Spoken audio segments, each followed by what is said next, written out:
Abrimos la mesa de En Perspectiva en este lunes 24 de abril de 2017. La media mesa, diría. Aquí están con nosotros Leonardo Costa, que por suerte vino temprano para la entrevista central. ¿Cómo te va, Neco? ¿Qué tal? ¿Todo bien? Y Gabriel Mazarovich, que hace rato que está instalado también. Buen día, Gabriel. Muy buenos días, muy buenos días. Gonzalo Baroni y Ovenir Sartú quedan saludados. Sí. Capaz que se fueron a la teja del Consejo de Ministros. Están al caer, digamos. Esa puede ser una manera de describir. Hay que mirar para arriba. Vamos al primero de nuestros temas. Un tema obligado de este fin de semana, un tema delicadísimo. La jueza en lo penal de cuarto turno de Maldonado, Adriana Morosini, comienza en esta jornada la investigación del homicidio del niño Felipe Romero, quien fue asesinado por un técnico de baby fútbol allegado a la familia que luego se suicidó. La magistrada dijo, hablando con Telenoche, que en las próximas horas van a ser citadas a declarar la madre del niño y las maestras y la directora de la escuela número 2 de Maldonado. Ocurre que Felipe fue retirado de esa escuela por el entrenador el jueves antes del fin del horario de clase. La jueza también interrogará a una psicóloga que le recomendó a la madre que interrumpiera la relación que existía entre su hijo y el técnico. Un informe forense realizado a partir de una autopsia al niño arrojó ayer indicios de que este había sido víctima de abuso sexual. No hay más datos al respecto. La propia jueza, cuando hablábamos con ella más temprano, puntualizaba que no está claro de cuándo es ese abuso sexual ni tampoco quién sería el responsable. Los resultados fueron enviados al Instituto Técnico Forense en Montevideo en busca de un diagnóstico definitivo. Bueno, ¿cómo se plantan frente a un caso como este que tiene a toda la sociedad uruguaya estremecida? Bueno, arranco yo. Es un caso terrible desde el punto de vista humano, de todo punto de vista, que es muy difícil que a uno no le salta cierto razonamiento, decir, pero ¿cómo fue que se dejó llegar a esta situación?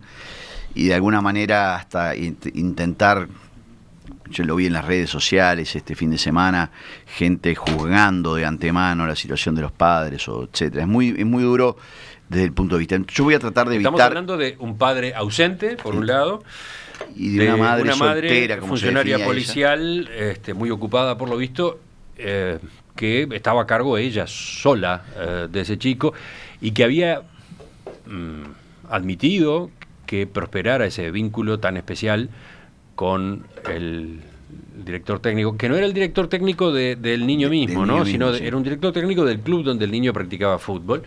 Un vínculo muy estrecho en el que el niño consideraba al mayor como su padre, desarrollaban cantidad de actividades juntos, hasta un viaje al exterior habían hecho juntos a Brasil hacía poco tiempo, ¿no? Entonces, claro, uno le tiende a llegar al facilismo y decir, bueno, esto fue un niño prácticamente abandonado, etcétera, etcétera. Yo creo que eso no se debe hacer porque uno no conoce todos los detalles y por lo tanto no hay que caer en ese facilismo. Ni mucho menos en juzgar a gente que, si es que hay responsabilidades penales, la justicia lo hará, como decía hoy en la entrevista que le hacía Romina a la jueza en Maldonado. Pero sí me parece que hay algún tema para tomar en cuenta, que era un poco, creo que el mismo enfoque que Ovenir le quería dar. La patria potestad en estos casos. ¿Cuál debe ser, de alguna manera, o cuál es la responsabilidad de los padres en general, no digo en este caso en particular, cuando ambos padres detentan la patria potestad, ambos padres son responsables jurídicamente del hijo, y sin embargo alguno no lo es? ¿No debiera de alguna manera plantearse un cuestionamiento a esa patria potestad, a esos poderes jurídicos que el código le da a los padres sobre los hijos, y de la mano de eso también vienen deberes que aparentemente en este caso, por lo menos en alguno de los padres, podría no haberse cumplido? Ese es el primer cuestionamiento. El segundo cuestionamiento pensando para adelante, yo creo que de alguna manera Romina hoy lo planteaba en la entrevista que le hacía a la jueza, es cuáles tienen que ser las condiciones para que alguien que no sea el padre o madre de un familiar directo de un niño pueda retirar a un niño de un centro escolar. Aparentemente en este caso la familiaridad era muy grande, en fin. Hay algunos colegios que plantean una autorización escrita, por escrito de los padres. Claro, en este caso no hubiera evitado el problema porque había una autorización para viajar al exterior, con lo que probablemente no hubiese evitado el tema. Pero sí me parece que es un llamado a la reflexión muy grande de los centros educativos cuando vean situaciones de anormalidad en el relacionamiento de adultos con menores. Más aún si se llegara a comprobar que efectivamente eso que la jueza hoy hablaba de probable abuso sexual termina siendo en algo más que probable. Pero creo que acá hay que acompañar con el dolor que vivió todo Maldonado y seguramente la pobre madre y pobre padre que también tienen que haber vivido este dolor, y sobre todo el homenaje que muchos niños en el baby fútbol hicieron a esta situación y a este pobre chico que dejó de existir en esta manera tan dramática, ¿no? ¿Otros comentarios? Yo, obviamente, primero el impacto y el dolor, sin duda. Yo no tengo formación jurídica, por lo tanto ese enfoque sobre el tema de la patria potestad no me animo a hacerlo, simplemente a escucharlo. El tema es pararse a ver desde dónde podemos reflexionar sobre esto y desde dónde ayudar, ¿no? Creo que, o ayudarnos todos. Ya al pobre muchachito ya no lo puede ayudar nadie, pero pensar en general en el resto. Y ahí 2 o 3 cosas. Primero, me parece una vez más francamente irrelevante e injusto el tono moralizador y moralizante de algunas opiniones que me han llegado, que me mandan. Yo por suerte no tengo Facebook, ni tengo Twitter, ni voy a tener en mi vida, ¿no? Pero Con Twitter perdemos un gran actor, ¿eh? No, jamás en mi vida es el monumento a la estupidez humana, ¿no? Entonces no voy a estar ahí. No lo dije yo, lo dijo Humberto Eco y yo lo comparto plenamente. Eco de las palabras. Yo lo que digo es que realmente hay toda una catarata de juicios y de calificaciones y de juzgar que en realidad... A ver, acá hay un problema. Primero, porque hablan hasta ya de condena a todo el mundo del babyfútbol, lo cual es un disparate, ¿no? Porque en realidad el babyfútbol tiene un conjunto de cosas muy buenas y para muchos niños, miles de niños, es una de las pocas alegrías colectivas que se están construyendo en un montón de lugares y hay gente muy responsable. Creo que con el impacto que tiene el babyfútbol a nivel general deberíamos ocuparnos más de eso. Por ejemplo, el llamado de la presidenta del club a que le ayuden con psicólogos porque no sabe cómo tratar esto con todos los gurisitos que tiene en su club es un tema de cómo también delegamos en manos de mucha gente con muy buena voluntad, pero que a veces no está tan preparada como para asumir el asunto. En segundo lugar, el tema de la situación de los niños y de los adolescentes. Yo creo que que este tema merecería, nos permitiría o nos debería permitir un abordaje más a fondo de un colectivo que en general no tiene el peso en la sociedad que tienen otros colectivos, que no manifiesta, que no tiene hashtag, que no paga en las redes poner @ tal cosa o hashtag tal cosa, paga por otras cosas, y que sin embargo son de las víctimas más pesadas de la violencia intrafamiliar y del abandono. Que pagan culpas que no son de ellos, que pagan abandonos que no son de ellos, y que estaría bueno abordarlos de ese lado, porque termino con esto. En este caso, en el caso del muchachito, a ver, no había un abordaje desde este hombre furtivo, o sea, era un abordaje consentido por la madre, a la vista de la familia donde él vivía, a la vista del club de babyfútbol y a la vista de toda la sociedad. No era una cosa escondida que se pudiera creer que era sin nada. Y hay otro tema de cómo abordás el tratamiento psicológico, de cómo le decís, cómo se maneja eso, cómo se manejó esa parte de decirle a una persona que no podía ver más al niño de parte de la madre sola teniendo que enfrentarlo, y de la psicóloga, ¿no? Tú te referís a lo que aparentemente precipitó todo esto. Pero yo no... La decisión de la psicóloga que le comunica a la madre de Felipe que tiene que hacer algo para interrumpir ese vínculo con el entrenador barra padre, de hecho. Y cómo ella procesa esa comunicación. Claro, ¿no? pero no quiero ni juzgar ni a la psicóloga ni a la mamá, ¿no? Que uno cuando ve, pero lo que digo es que realmente debe haber algunas maneras de manejar esos temas tan duros con algunas garantías para el niño, para la madre, porque realmente, capaz que no pasó exactamente como se cuenta, uno no sabe todas las cosas, pero realmente hay muchos cabos sueltos todavía ahí. Bueno, ¿quién sigue ahora? Preguntan desde la audiencia edades de los protagonistas de esta historia. Bueno, el niño Felipe Romero tenía 10 años y el mayor, Fernando Sierra, tenía 32. No, primero que nada, estamos muy frescos todavía, hay un montón de cosas que vienen surgiendo. Este fin de semana, a medida que iban saliendo varias noticias, iba agregando información.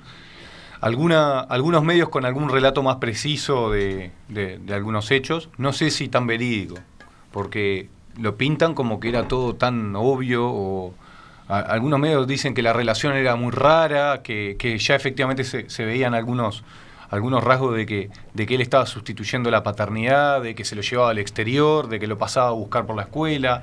Un montón de casos que, viéndolo con el diario del lunes, parecerían como que alarmantes, o algunos puntos que llamaban la atención. Entonces, primero que nada quería destacar que hay cosas que son bastante frescas aún.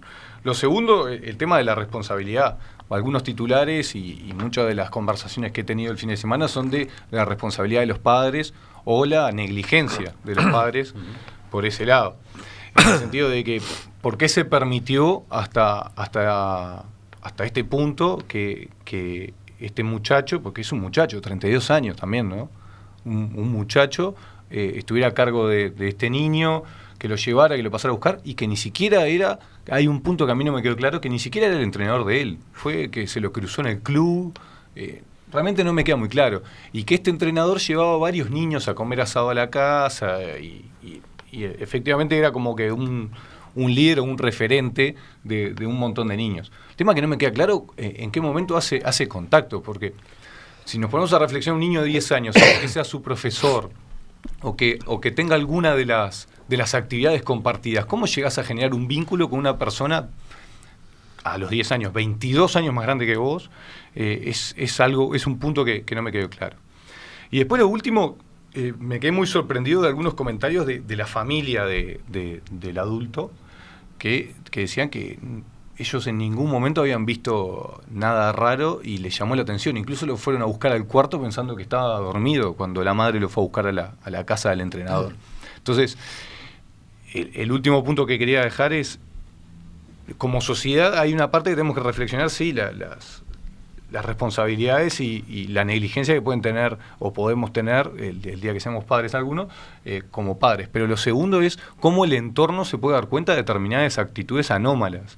Porque esto efectivamente era una actitud anómala, y que la familia a priori no se daba cuenta, que las maestras a priori no se daban cuenta, y que la única que se dio cuenta, y no por contacto directo con el entrenador, fue la psicóloga, y cuando lo avisó, aparentemente o no se comunicó de la mejor forma, o se comunicó radicalmente, que desembocó en este desastre. Así que me parece que hay muchas puntas abiertas para reflexionar. Bueno, hace un rato Neco ya anticipaba una de tus inquietudes en este tema. ¿Por dónde vas a llevarlo? ¿Cómo? Claro, porque lo de la patria potestad. Ah, sí, seguro. Sí, claro, acá hay un problema que tiene que ver con la conducta de los padres, ¿no? Y particularmente de la madre, porque es muy extraño que ante la advertencia de que había algún indicio de abuso, en vez de asegurarse de que, por ejemplo, en la escuela el niño no fuera entregado a esa persona, la reacción fuera a ir a encararlo a la persona y a decirle algo que en definitiva terminó precipitando un acontecimiento más trágico todavía. Bueno, en fin, me parece que ahí hay un tema evidentemente para analizar desde el punto de vista de la justicia también, ¿no? A ver cuál es la responsabilidad de unos y otros actores en esto. Ahora, yo de todas maneras quiero señalar otra cosa, y es que este asunto está siendo recibido, más allá de todos los aspectos emocionales que se cruzan y de las cosas que se pueden comentar o no comentar, está siendo recibido como lo que es una tragedia que nos involucra a todos, en la que todos nos sentimos afectados. Y quiero señalar la diferencia con lo que ocurre cuando la víctima es habitualmente una mujer, donde el tema se convierte en una especie de cómputo de desdichas y acusaciones genéricas, es decir, ¿no? Parecería, es decir, como un episodio de esto como si fuera culpa de todo el género masculino, lo cual es un reverendo disparate. Todos sabemos que este tipo de cosas son patologías que afectan a ciertas personas. Ahora, en este caso, como la víctima es un niño, un menor de edad de sexo masculino, todo ese discurso innecesario y dañoso no existe, y podemos abordarlo como lo que es, una tragedia. Habrá que investigar cómo se produjo, qué cosas hay que regular. Creo que seguramente hay que regular la manera en que las escuelas manejan el criterio de referente. Ahí también hay un criterio ideológico que es la familia, es decir, es posible, es real que las familias son vínculos voluntarios que se constituyen, o hay que ser un poco más riguroso a la hora de ver quién tiene acceso y trato con los niños. En fin, cosas de ese tipo. Y sin duda la responsabilidad judicial que pueda tener la madre. Yo lo que digo es que esto, dentro de lo dolorosísimo que es, nos vuelve a lo que en definitiva deben ser esta clase de crímenes, ¿no? Es decir, tragedias, expresiones de patologías que deben ser prevenidas y tratadas socialmente, en lugar de convertirlo en una lucha en el fondo política, ¿no? Es decir, para el logro de mayores o mejores posiciones en el poder. Me parece que es dentro de lo pésimo que es esto, tiene la ventaja de enfrentarnos a una realidad humana y poder tratarlo como lo que es, una realidad humana descarnada, pero humana. Sí, sí. El punto que toca venir es bien polémico, ¿no? Sí. Claro, porque si uno lo mira fríamente, puede ser un caso en el que el homicida haya razonado o se haya guiado por aquello de serás mía o de nadie. En este caso, serás mío o de nadie, ¿no?